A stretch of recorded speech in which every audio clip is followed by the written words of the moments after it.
This is the most audacious pilot of World War I. While the Royal Air Force was holding a funeral, he arrived in his fighter plane, diving low to drop a wreath into the enemy graves. He then performed 3 loops in the air before leading his team away with style. He used this gesture to show respect for his opponents, but the British viewed it as outright provocation and immediately scrambled dozens of planes to chase him down. As wave after wave of enemy aircraft closed in, he remained calm. After signaling his decision to break formation and retreat with hand gestures, he climbed straight into the clouds. However, one RAF plane persisted, its bullets narrowly missing his fuel tank. When it became clear he couldn't shake the pursuer, he flipped his plane directly in front of the British aircraft, firing a burst that killed the gunner and destroyed the engine. Yet he refrained from finishing off the pilot, a principle of the aerial Knight's Code. With superior piloting skills, he eventually broke free of the British formation. Known as Manfred von Richthofen, the deadliest fighter ace of World War I, he downed a total of 80 enemy aircraft, more than any other pilot in the war. His exploits struck fear into Allied pilots. Nicknamed the Red Baron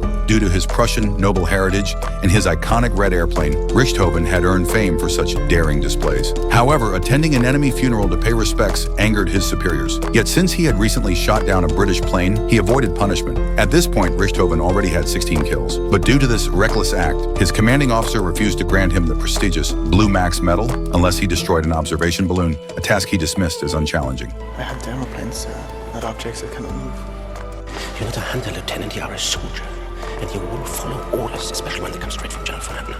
In order to win the coveted Blue Marks medal, Richthofen told his superiors that he would shoot down British ace Hawk. 3 days later, Richthofen proved them wrong by shooting down Warneford's plane. The Grim Reaper insignia on the tail and Warneford's distinctive mustache confirmed the kill. Richthofen removed the machine gun from the wreck and hung the tail emblem on his wall as inspiration to become an ace like his idol, Oswald Boelcke. In January 1917, at a frontline command post in the Western Front, Richthofen was awarded the Blue Max for his achievements. By this time, Raeder had shot down 20 enemy aircraft and was promoted to squadron leader of the 11th Squadron. He gave his soldiers a rule. Our task is to bring down aeroplanes, not men. So stop firing when your opponent's falling.